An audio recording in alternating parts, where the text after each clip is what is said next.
Hello. और कैसा है भाई? बहुत दिनों बाद याद किया। तुझे तो हमारी याद आती ही नहीं। बहुत बड़ा आदमी हो गया है ना। भूल गया, तुझे बताया था नवंबर में शादी है मेरी। बस उसी का इनविटेशन देने के लिए फोन किया। आई एम सो सॉरी यार, मुझे याद ही नहीं रहा। कोई बात नहीं, 10 दिन बाद मेरी शादी है तो तू भाभी को लेकर पुणे आ जा। होटल की बुकिंग कर दी है मैंने। चल ठीक है, मिलते हैं तेरी शादी में। मुझे होटल की डिटेल सेंड कर देना। नूपुर, तुम पैकिंग स्टार्ट कर लो, कल हमें पुणे के लिए निकलना है। तुम्हें बताया था ना मेरा दोस्त है रोहन, उसकी शादी है। शादी के लिए नूपुर ने पैकिंग स्टार्ट की और अगले दिन वो दोनों रोहन की शादी के लिए अपने घर से पुणे की ओर निकल गए। शाम का वक्त हो चला था। सूरज भी अब अपनी रोशनी समेटता हुआ काले आसमान के पीछे छिप गया था। खाली रास्ते के सन्नाटे को चीरते हुए नीलेश फुल स्पीड से अपनी गाड़ी चला रहा था। तभी उसके फोन पर रिंग हुई। उसने फोन उठाकर देखा तो स्क्रीन पर रोहन का नाम फ्लैश हो रहा था। हेलो, मुझे पता है तूने यही पूछने के लिए कॉल किया है कि हम कब तक आएंगे। तू बस आधा घंटा वेट कर, हम पुणे पहुंचने ही वाले हैं। यार, बात दरअसल ये नहीं कुछ और है। जिस होटल में मैंने सब मेहमानों के रुकने का इंतजाम किया था, अचानक वहां आग लग गई और होटल को सील कर दिया है। अरे यार, ये क्या हो गया? अब इतनी रात को हम दोनों कहाँ जाएंगे? यहाँ आसपास कोई और होटल भी नहीं है। तुझे होटल की क्या जरूरत है? तेरा पुराना घर तो यहाँ है ना। तू मेरी शादी तक उसी घर में रुक जा। नहीं, मैं वापस अपने घर जा रहा हूँ। तेरी शादी वाले दिन वापस आ जाऊंगा। उस घर में नहीं जाना मुझे। इतना कहकर नीलेश ने फोन रख दिया। वो बहुत घबराया हुआ था। सर्दी के मौसम में भी उसका पूरा चेहरा पसीने से भीग रहा था। क्या हुआ तुम्हें? इतने घबराए हुए क्यों हो?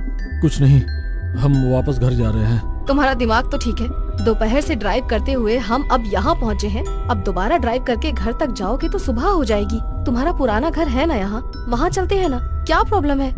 नूपुर की बात का कोई जवाब ना देते हुए नीलेश ने अगले ही कट से यू टर्न ले लिया और तेज स्पीड में रास्ते को चीरते हुए गाड़ी भगाने लगा। ये क्या कर रहे हो तुम? ध्यान से गाड़ी चलाओ, मुझे बहुत डर लग रहा है। प्लीज गाड़ी की स्पीड कम करो। नूपुर के कहने के बाद भी नीलेश ने अपनी गाड़ी की स्पीड कम नहीं की। तभी अचानक एक औरत उसकी गाड़ी के सामने आ गई। ओवर स्पीड होने की वजह से गाड़ी कंट्रोल नहीं कर पाया और उस औरत की गाड़ी से टक्कर हो गई। नीलेश, ये क्या किया तुमने? मैंने कहा था ना स्पीड कम कर लो। अगर उस औरत को कुछ भी हो गया तो हमें लेने के देने पड़ जाएंगे। जल्दी उतरो गाड़ी से और देखो क्या हुआ है उसे। उस औरत को देखने के लिए वो दोनों गाड़ी से उतरे, लेकिन अपनी आंखों के सामने के दृश्य को देखकर उन दोनों के होश उड़ गए। कहाँ गई वो औरत? अभी तो हमारी गाड़ी से उसका एक्सीडेंट हुआ था। अचानक कहाँ चली गई वो? गाड़ी में बैठो तुम, और देर यहाँ रुकना खतरे से खाली नहीं। गाड़ी में बैठकर नीलेश ने गाड़ी स्टार्ट करने की कोशिश की, लेकिन इस बार गाड़ी स्टार्ट नहीं हुई। डर के मारे अब उन दोनों का बुरा हाल हो चुका था। नीलेश का पुराना घर उस जगह से बस कुछ ही मिनटों की दूरी पर था।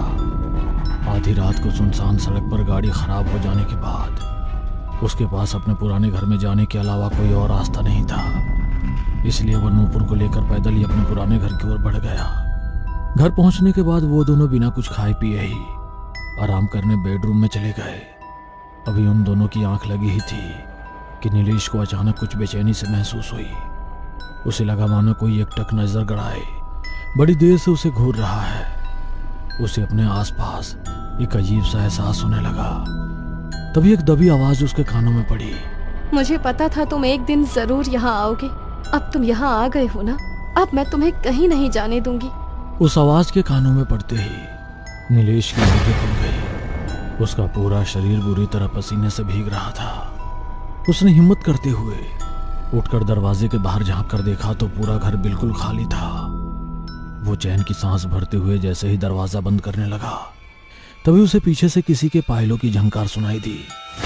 उसने जैसे ही पीछे मुड़कर देखा तो एक भयानक साया उसके पीछे से भागता हुआ उस दरवाजे के आर पार हो गया। रात के 3 बजे अपनी आंखों से ऐसा दृश्य देखकर नीलेश के होश उड़ गए। वो हड़बड़ाकर नूपुर को जगाने की कोशिश करने लगा, लेकिन वो इतनी गहरी नींद में सोई हुई थी कि उस पर नीलेश की बातों का कोई असर नहीं हुआ। थक हार कर नीलेश सोने के लिए वापस अपने बिस्तर पर लेट गया। सोने के लिए उसने अपनी आंखें बंद की ही थी कि उसे फिर से पायल की वही झंकार सुनाई दी। उसे ऐसा लगा मानो उसके शरीर के मांस को बुरी तरह नोच रहा हो। उसे अपने शरीर में ऐसा दर्द होने लगा मानो एक साथ उसके शरीर को हजारों कीड़े काट रहे हों। एक हद तक बर्दाश्त करने के बाद नीलेश की सहन शक्ति अब जवाब दे गई थी। वो जोर से चीखता हुआ उठ खड़ा हुआ। उसने सामने घड़ी में देखा तो सुबह के 10 बज चुके थे। नूपुर भी उसके बगल में नहीं थी। वो उठकर नूपुर को पूरे घर में ढूंढने लगा। तभी उसे किचन से नूपुर के गाना गुनगुनाने की आवाज सुनाई दी। लेकिन उस आवाज को सुनकर नीलेश के पैरों तले जमीन खिसक गई। नीलेश ने घबराते हुए उससे कहा, ये गाना कब सुना तुमने? आज से पहले तो कभी तुम्हें ये गाना गुनगुनाते हुए नहीं सुना मैंने। नीलेश की ये बात सुनकर नूपुर ने अचानक गाना गाना बंद कर दिया और बिना कुछ करे अपने चेहरे को नीलेश की ओर घुमाया। उसके पूरे चेहरे पर नोचने खरोचने के निशान थे। वो नीलेश को देखकर बड़े ही भयानक तरह से हंसने लगी। उसके दांतों पर लगे खून और फंसे हुए मांस को देखकर नीलेश का दिल दहल उठा। नूपुर फल सब्जियां खाने वाली एक शाकाहारी लड़की थी।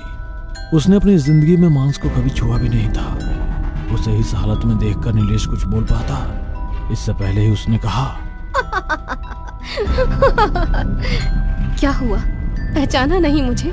बोलो मेरी जान। मैं जानता हूँ ये तुम ही हो, लेकिन नूपुर ने तुम्हारा क्या बिगाड़ा है? छोड़ दो उसके शरीर को। इसे तो मैं छोड़ ही दूंगी, लेकिन तुझे नहीं छोड़ूंगी। जो जो तूने मेरे साथ किया उस सब का बदला तो मैं तुझसे लेकर रहूंगी। आज से 2 साल पहले नीलेश ने पुणे में अपना बिजनेस स्टार्ट किया था। पुणे में नीलेश के माता पिता का पुराना घर था, इसलिए अपने बिजनेस के चलते नीलेश अपने माँ बाप से अलग पुणे वाले घर में शिफ्ट हो गया।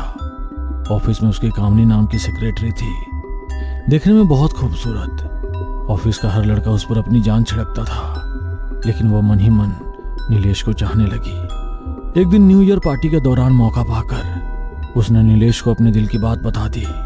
नीलेश ने भी उससे कहा कि वो भी उससे प्यार करता है, लेकिन डर के मारे कभी उसे ये बता नहीं पाया। नीलेश की बातें सुनकर वो बेहद खुश हो गई। धीरे धीरे उनके बीच नजदीकियां बढ़ने लगी। कुछ महीने तक सब कुछ ठीक चला, लेकिन उसके बाद नीलेश का बर्ताव अचानक बदल गया। उसने शराब पीकर कामनी को मारना पीटना शुरू कर दिया और पैसों की लालच में आकर वो कामनी का इस्तेमाल बड़े बड़े बिजनेस प्रोजेक्ट्स को हासिल करने के लिए करने लगा। मैं अब और ये सब नहीं झेल सकती, मुझे जाने दो यहाँ से। तुम कहीं नहीं जाओगी। अगर तुम यहाँ से चली गई तो मेरे उन क्लाइंट्स को खुश करके मुझे बिजनेस डील्स कौन दिलवाएगा?